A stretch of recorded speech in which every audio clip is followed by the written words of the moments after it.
Cette semaine, notre invité dans Le Grand Témoin s'appelle Philbert Corbregeot. Bonjour. Bonjour Hélène. J'ai appris votre existence grâce à un livre qui est sorti aux éditions Erol, Libérez vos talents.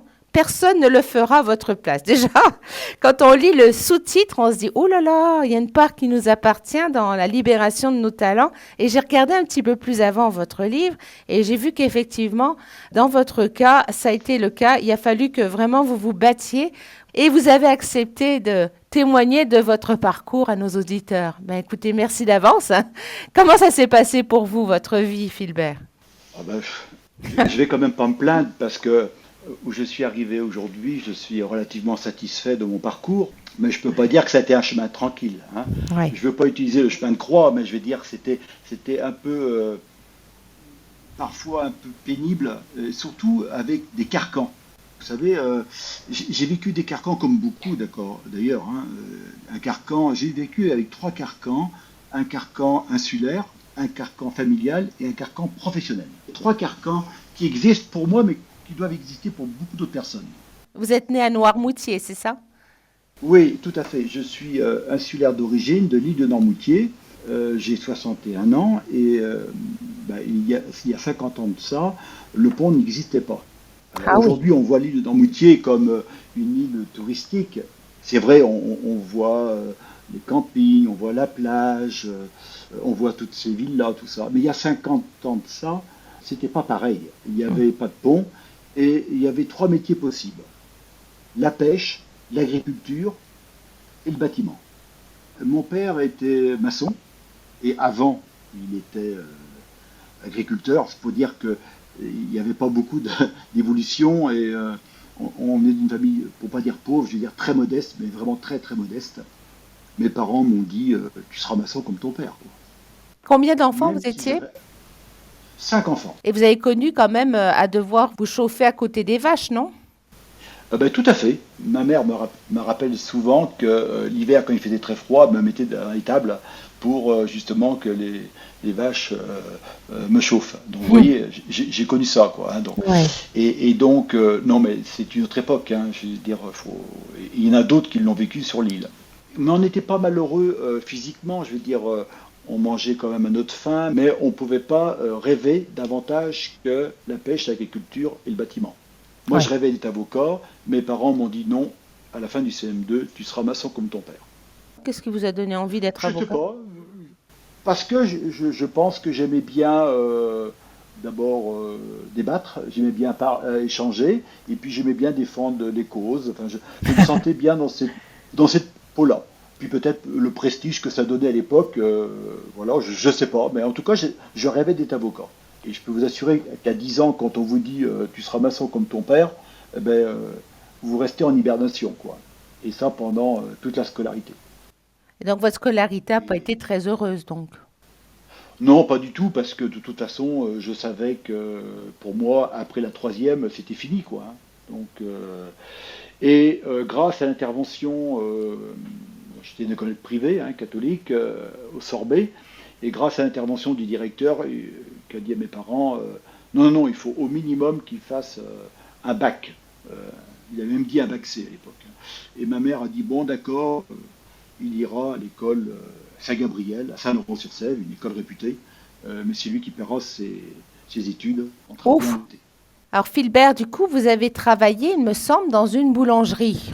La boulangerie, c'était ben, pour payer mes études, parce que ma mère m'avait dit, bah, écoute, si tu n'es pas capable de payer tes études, il fallait aller en pension, parce que sur une île, bah, évidemment, on ne pouvait pas faire un CAP, BEP. Donc, si tu veux aller à l'école, au collège Saint-Gabriel à Saint-Laurent-sur-Sèvre, nous on veut que tu ailles dans une école privée, il faudra que tu travailles pendant l'été 2 mois, juillet et août, dans une boulangerie, entre 10 heures et 15 heures par nuit, sans un jour de congé. Et on Ouf, reprend en septembre, je peux vous garantir que vous n'êtes pas frais pour ça prendre c'est des sûr. études. C'est clair. Et là, vous avez fait votre cursus scolaire, mais il me semble que vous n'êtes pas arrivé jusqu'au bout. J'ai fait un CAP, j'ai obtenu un CAP, mais pas le BEP, parce que là, encore une fois, je n'ai pas choisi la matière qui m'intéressait. Oui. J'ai fait un CAP d'électromécanicien, alors que c'était pas mon domaine où j'avais du potentiel. Et donc, pour faire court, je commence très rapidement ma vie active. Alors j'ai fait rapidement, j'ai travaillé quelques mois chez Michelin. Après, j'ai travaillé dans une usine de Renault comme Ouais, ouvrier à la chaîne. ouais, Et puis là, quand même, j'ai réussi à m'en sortir, enfin à m'en sortir. Étant donné que sur le nid, on a l'habitude de travailler, hein, comme je vous ai dit tout à l'heure, entre 10 et 15 heures par jour, enfin, même ouais. par nuit. Et bien là, je me suis engagé, hein, dans ce sens du job. Et puis, très très vite, j'ai été repéré. Ils m'ont proposé d'évoluer au bout de quelques mois. Et là, je suis devenu régleur sur presse. Mm. Et puis, une évolution encore était possible pour moi, de devenir technicien. Mais là, manque de bol, comme je n'avais pas mon bac, bon, on m'a dit, bah non, non. Je vois encore mon chef d'équipe qui vient me voir et puis il me dit, Philbert, c'est bien, vous êtes courageux et travailleur, mais vous savez, vous n'avez pas votre bac. Entre guillemets, revenez dans quelques années, quoi. Et Et là, ça on a été touche comme au ça. troisième carcan, finalement. Oui, on touche au troisième carcan, parce que le deuxième, vous l'avez compris, c'était un carcan familial où mes parents ne voulaient pas que j'ai voulu. En Mm. fait, ma mère m'a dit, tu ne vas pas rêver d'une condition qui n'est pas la nôtre. Hein. Mm. Donc, voilà. Donc ça, c'était le deuxième carcan. Et le troisième, professionnel, qui lui est terrible parce que, vous voyez, quand on m'a refusé ce poste-là parce que j'ai pas mon bac, ben, j'ai décidé de prendre des cours du soir. Et là, tout naturellement, je fais des cours du soir pour faire un bac. Mm. Et puis, et là, je fais ça pendant, je ne veux pas dire 20 ans, mais pas loin, avec des coupures, hein, pour être assez précis. Et 20 ans après, c'est-à-dire à 39 ans, j'obtiens mon diplôme d'ingénieur au Conservatoire national des arts et métiers. Mm. Et ce qui est terrible, c'est que 20 ans après, je m'entends dire du numéro un mondial, c'est le DRH, qui me dit d'un ton paternaliste et condescendant, ah, monsieur Corbregeot, c'est très bien, vous êtes courageux et travailleur, rebelote, mais chez nous, vous savez, un art et métier et directeur de production, un ingénieur des mines et directeur d'usine, et un polytechnicien et directeur de département. C'est dommage, vous n'êtes pas dans la nomenclature. Vous voyez, vous venez de faire 20 ans de cours du soir, vous avez un diplôme d'ingénieur, mais on ne vous reconnaît pas, les castes sont là encore une fois pour vous dire non, non, vous ne faites pas partie des élites, entre guillemets. Mm. Ça c'est terrible, ça c'est terrible. Et là j'ai vraiment compris, mais j'avais compris avant, qu'il y avait un bug dans le système managérial.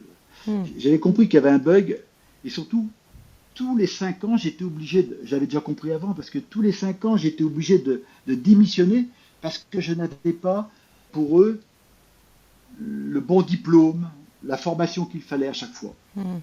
C'est incroyable quand même, hein. Donc je m'étais habitué. Alors, Philbert, dans tout ça, dans tout ce cheminement que vous avez fait avec ces différents diplômes que vous avez eus, vous êtes quand même tombé sur un chef d'entreprise qui vous a laissé de la place, qui vous a laissé vous exprimer et vous avez connu, il me semble, j'ai lu ça dans votre livre, un grand bonheur au travail parce que vous êtes tombé sur un manager intelligent. Oui, et puis je crois qu'on peut le nommer, il s'appelle Jean Couteau, hein, qui est à la retraite aujourd'hui de l'entreprise Sermo Industrie. Et effectivement, je fais mon stage d'ingénieur chez lui, dans cette entreprise, et puis je me rappelle toujours à la fin du stage qu'il me dit, bon ben je vais vous embaucher. J'ai dit, ah bon, ah bon? Je dis, très bien. Et j'ai dit, eh ben, je ne connais pas l'entreprise, je ne connais pas le produit, et je ne connais pas la fonction que vous me proposez. Ouais. Il me dit, non, mais j'ai pas besoin de ça. Il me dit, Ah, je m'occupe de l'homme, je vois vos capacités et je vous aiderai. Et ça a été un véritable mentor pour moi, puisque grâce à lui, on a aligné nos étoiles, si je puis dire, et on a obtenu des résultats spectaculaires, quoi, hein, dans l'entreprise. donc quelqu'un qui a misé sur votre potentiel. Alors, en lisant votre livre, je suis tombée sur l'histoire. Il y a plein d'exemples dedans, hein. Vous proposez un cheminement dans ce livre, hein, Libérez vos talents. Et au départ, vous prenez par exemple deux gars qui veulent devenir travailler dans le commerce. Et il y en a un qui est très très bon pour faire les devis, mais il n'écoute pas du tout les clients. Et l'autre est très bon pour écouter, mais il ne sait pas faire les devis. Et vous dites finalement, il y en a un qui a un potentiel dans lequel apprendre à faire des devis, il le fera. Mais l'autre, s'il ne sait pas écouter, si ce n'est pas sa force d'écouter, ça ne sert à rien qu'il aille dans le commerce. Vous proposez en fait qu'on essaye d'aller voir où sont nos forces et nos faiblesses, c'est ça? Oui, c'est la première étape dans l'itinéraire d'épanouissement. Parce que ce que je propose dans le livre, c'est un itinéraire d'épanouissement. D'accord? Oui. Et la première étape est connaître son potentiel. Bien se connaître permet de se mettre à la bonne place. D'accord? Oui. Et l'exemple que j'ai écrit dans le livre, c'est qu'il y en a un qui a un BTS commerce, mais qui n'a pas des capacités naturelles d'écoute Mm. et de force de proposition, mais qui sait très bien rédiger un devis parce qu'il a appris ça à l'école. Et puis l'autre, il a un CAP de mécanicien Mm. auto, mais il n'a pas appris à faire les devis. Par contre, il a une écoute naturelle. Mm. Eh bien, si ces deux jeunes hommes n'avaient pas travaillé dans la même entreprise, le deuxième, qui a un CAP d'électromécanicien, n'aurait jamais pu être vendeur automobile, Mm. puisqu'il n'a pas fait un BTS ni d'expérience. Alors qu'en réalité, il a le potentiel. Mm. Ce qui ne veut pas dire que l'autre ne pourra pas devenir commercial, mais dans un premier temps, il fera mieux de commencer dans l'administration des ventes. Alors que le mécanicien auto, il a une capacité naturelle à écouter et de force de proposition. Vis-à-vis d'un client, c'est extraordinaire. C'est dans sa personnalité. Et apprendre à faire un devis, ça c'est de la technique. Ça sera beaucoup plus facile. C'est là où, dans votre livre, vous proposez quand même, et dans votre cheminement, d'ailleurs, c'est ce que vous avez fait pour vous-même, ou qu'on vous a aidé à réaliser, c'est découvrir quels sont nos potentiels, qu'est-ce qu'on porte, parce que chaque personne a des dons. Saint Paul le dit, certains ont le don d'écoute, d'autres ont le don d'enseigner, un autre a le don du service. On n'est pas tous faits pareil. Et pourtant, chacun est un don en lui-même et peut trouver sa place là où le faire fructifier. Effectivement, on a tous un don, mais aujourd'hui le système propose un chemin unique à des êtres différents, alors qu'il devrait proposer des chemins différents à des êtres uniques. Mm. Et c'est bien pour ça que l'itinéraire que je propose s'adapte permet plutôt de développer la singularité de chaque personne, en fonction de son potentiel et de sa passion. Et ça, c'est la deuxième planète sur l'itinéraire. Parce que si vous avez des capacités, comme on vient de dire, naturelles, par exemple, prenons le sport. Un marathonien, ceux qui font du footing, un marathonien en général, il a un cœur qui bat d'une certaine façon, lentement, il a des jambes pour ça, et il a une certaine facilité à courir. Mais s'il n'aime pas courir, s'il n'a pas la passion de faire des marathons, ça ne sert à rien. S'il préfère rester dans son canapé avec une canette de bière, il ne fera jamais des marathons. Vous êtes d'accord? Et donc, avoir la capacité ne suffit pas. Il faut aussi avoir l'appétence derrière. Donc, l'appétence, les dons qu'on a, il faut aussi les développer par les appétences. Et comment on peut découvrir nos appétences? Il faut expérimenter les choses. C'est parce que quand on est dans une voie comme moi au départ, qui était électromécanicien, j'ai rien pu expérimenter. Mais par exemple, j'ai fait un bac électrotechnique, et dans le bac électrotechnique, il y avait une matière qui me passionnait. C'était la productique. Donc j'ai fait un bac plus 2 en productique. Et là encore, il y avait une matière qui me passionnait. C'était la gestion de production. Donc j'ai fait un bac plus 4 en gestion de production. Et puis dans la gestion de production, il y avait une matière qui me passionnait, c'était l'organisation. Et donc j'ai fait mon diplôme d'ingénieur en organisation. Et je vais même vous apprendre une nouvelle. À 59 ans, il y a une matière, comme vous voyez, qui me passionne, c'est les talents. Oui. Eh bien, j'ai eu mon doctorat à 59 ans sur Business Coach and Management. Parce que j'ai poursuivi. On a l'impression d'un chemin. Vous savez, quand je dis tu vas trouver tel fichier, alors tu vas dans le dossier Hélène et ensuite tu vas prendre le sous-dossier au livret et dans le sous-dossier au livret. On a l'impression d'avoir un chemin comme ça, d'un dossier, un sous-dossier, sous-dossier, sous-dossier, pour finalement arriver à quelque chose. Oui, mais ce qui est important, Hélène, c'est quand même qu'il faut expérimenter. Ah, oui. Il ne faut pas avoir peur de tomber. D'accord. De l'échec. L'échec fait partie de la réussite à venir. Oui. D'accord. Parce que là, on parle des bons coups. On parle Oui. des bons coups. Mais vous pensez bien que sur cet itinéraire-là de 40 ans, il y a eu beaucoup de déboires, beaucoup d'échecs. Hein. Eh oui. Voilà. Mais oui, mais cependant que quand on tombe, je dirais, à la première marche, on s'habitue à tomber. Vous voyez, on fait attention. Ouais. Alors que quand on n'est jamais tombé et on tombe du haut d'escalier, on se fait très mal. Voire on ne se relève pas. Oui, c'est sûr. Et aujourd'hui, il y a plein de personnes qui sont sur un chemin qui n'est pas le leur. Et du coup, ils Parce vont que, tomber de haut. Eh ben, ils tombent de haut, ils font du burn-out parce qu'ils sont au bout d'eux-mêmes sur un chemin qui n'est pas c'est pas leur voie. Et donc, ils sont en souffrance en permanence. Vous Donc, affirmez qu'il y a beaucoup de gens en souffrance en ce moment dans leur travail. mais, Vous mais- sortez des mais bien chiffres sûr, assez impressionnants, hein. oui, et puis les chiffres que je sors ne sont pas de moi. C'est d'une étude sérieuse, Gallup, qui l'a fait en 2017 et qui l'a renouvelé en 2022, qui confirme ce que j'ai dit. Hmm. Et en France, il y a plus de 90% de personnes qui sont désengagées dans leur travail. Hmm. C'est Vous vous rendez énorme. compte? C'est énorme. C'est énorme. Alors attention, ça ne veut pas dire que ce sont des feignants, hein, ou des gens qui sont incompétents. Ça veut dire que ce sont des gens qui ne sont pas satisfaits de leur évolution ou de l'exploitation de leur potentiel, on parlait tout à l'heure. Hmm. Alors soit parce qu'ils ne le connaissent pas, ou soit parce que les patrons ne veulent pas les connaître. Comme moi, d'abord, moi j'avais les deux d'ailleurs, hein. D'abord je ne connaissais pas, et après, les patrons ne voulaient pas s'intéresser à ça. Et donc aujourd'hui, on pose les enfants, souvent, les jeunes, très loin à l'école. Si vous voyez le nombre de personnes que je rencontre qui font des bac plus 5 Hmm. et qui devraient s'arrêter à bac plus 2. Hmm. Mais il faut un bac plus 5 parce que les parents leur ont dit d'aller très loin. Hmm. Et parce que la société pousse. C'est-à-dire que la société privilégie tout ce qui est intellectuel au détriment des capacités relationnelles, émotionnelles et opérationnelles. Hmm. Donc vous voyez bien, on arrive dans des situations telles que l'on vit aujourd'hui. Et en France, si on a à peine 10% de personnes engagées, c'est le système un peu qui veut ça.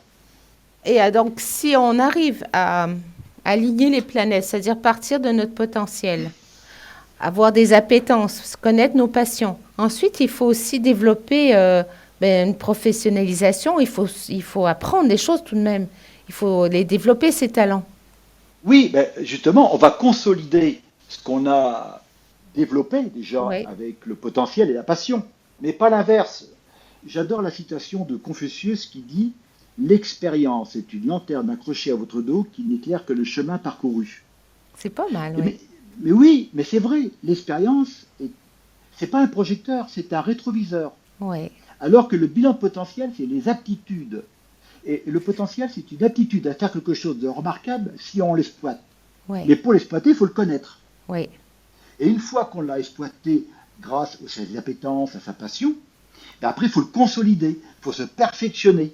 Oui. Et là, c'est le professionnalisme.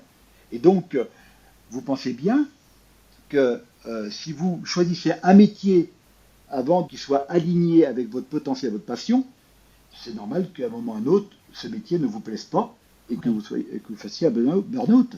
Oui. Vous comprenez? Oui. Alors que si vous avez d'abord, vous êtes dans quelque chose vous avez les capacités, vous avez Oui. presque un don, vous allez vous perfectionner et vous allez, je vais dire plus loin, vous allez exceller. Oui. Et l'excellence, c'est quoi? C'est un haut degré de perfection. Et c'est là qu'on arrive à avoir des experts. Mais un expert, c'est pas forcément quelqu'un, un professeur, etc.